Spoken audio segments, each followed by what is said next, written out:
what just says happiness and joy other than this bright orange pop?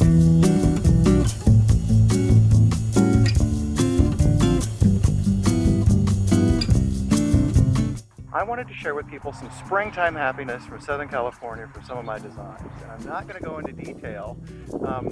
Maybe when I start to get more than 1,000 subscribers, that's a fair deal. I think I can go into more detail about more plants. For the time being, I'm just going to show some brief highlights. And this is one of the clients' gardens that I've worked with for over 20 years, and it has changed a lot over time. This neighbor still has some Carissa, this natal plum, that gets they're actually edible plums and little flowers that smell like jasmine. I used to see it everywhere. I don't see it as much. And there was a ground cover version here at first, then many roses in my client's bank, and now it's mostly succulents. So welcome to the show. She wanted really simple in the front, so we've got dwarf bottle brush and one of the California native grasses. Look at how blue this is. This is Limas Canyon Prince. So I have really a variety. I'm gonna kind of breeze through on this.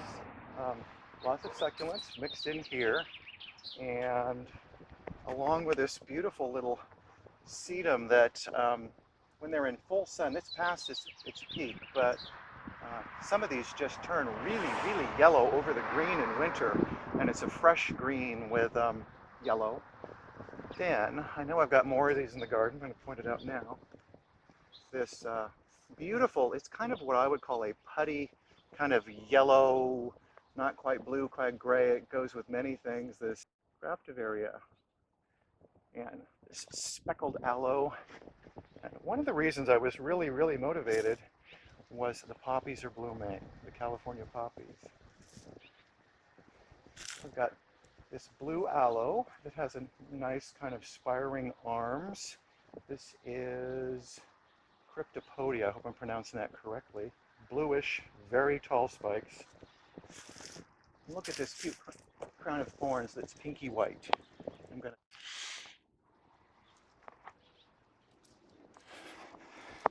I use a lot of contrast. We've got our very dark aeoniums. And particularly, I like this for the winter because this yellow jade turns the most yellow in direct sun in the winter here. So it's the combination of cool temperatures with some sun that really makes it light up. Pink salvia, euphorbia, trigona rubra. And look at this gorgeous aeonium spike. Bedazzling bright canary yellow. Then I have Verbena veneriensis. Very tall, sinewy, always a beautiful, elegant showpiece in the garden. And this makes a really nice color combination with my very bright orange California poppies.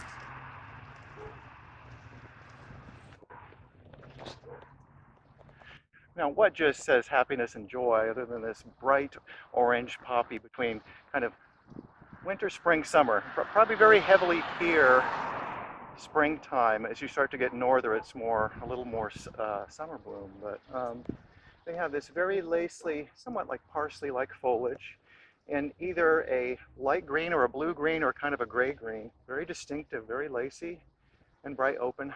There are lighter yellow and white and actually rose and reddish ones, but this is the most common.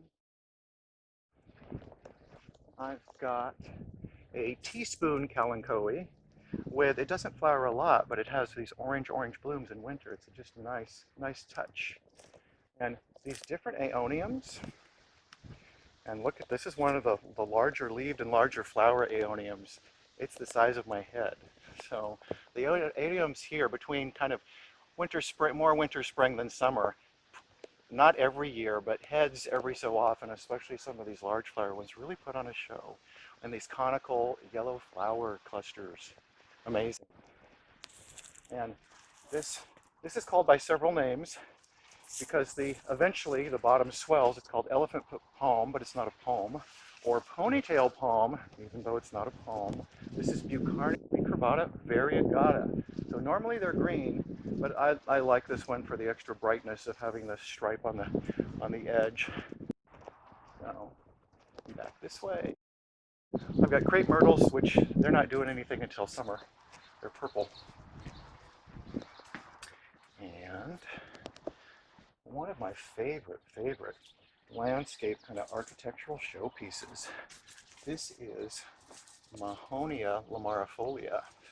And so the Mahonias have between, depending on where you're at, but spring, mostly spring, summer bloom.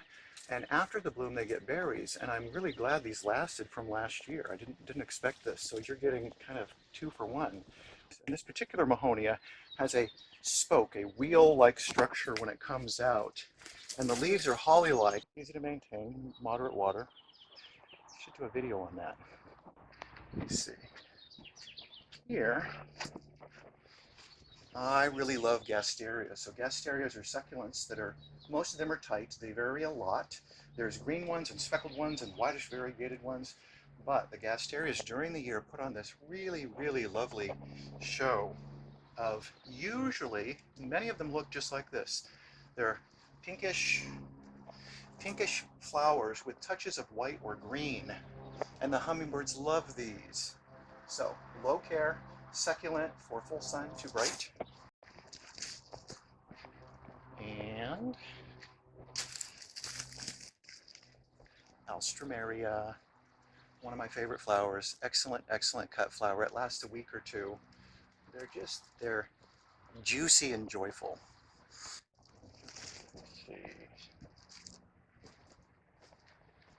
And a snowbush. And it's called snowbush for the white parts, but when it's grown in stronger sun, you get these burgundy pink overtones along with white on the new growth. Really nice for moderate watering. It's not a drought tolerant thing.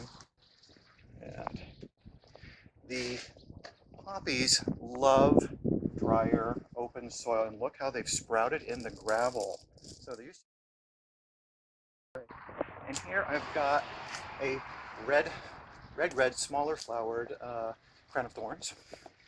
And this is agave. I'm pretty sure this is blue glow. It's nice and tight.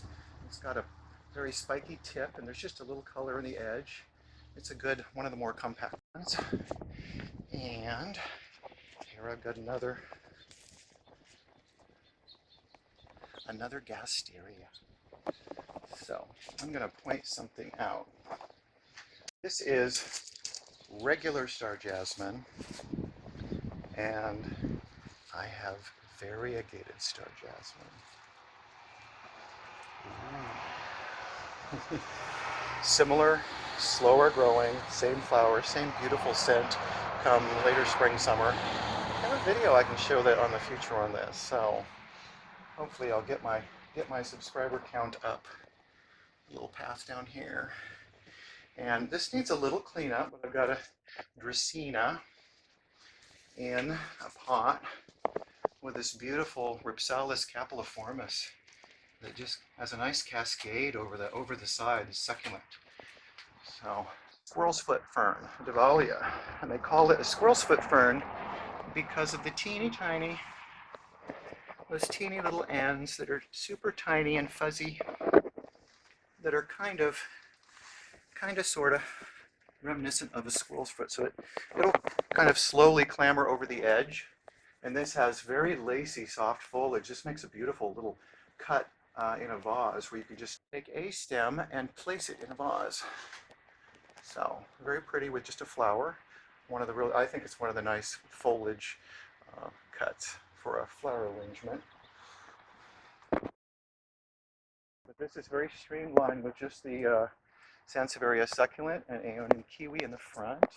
And just a few little art pieces of the froggy. But over here, check out this Aeonium. I planted hundreds to get this effect, and it's taken a few years. But look at this. Aeonium kiwi is just such a standout. It's always bright and cheery. And when it gets sun, it colors up and gets a touch of rosy, not quite red. It gets a blush to it when it's kind of grown sunny. And it fills out a lot thicker after our rainy season, which we have. So I've got a beautiful character rock in here. Now, dinner plate aeonium. They're always just lush and wonderful. And again, I've got the contrast with my Schwarzkopf, the dark black aeonium, with my teaspoon Kalanchoe. So we've got silver and black. So,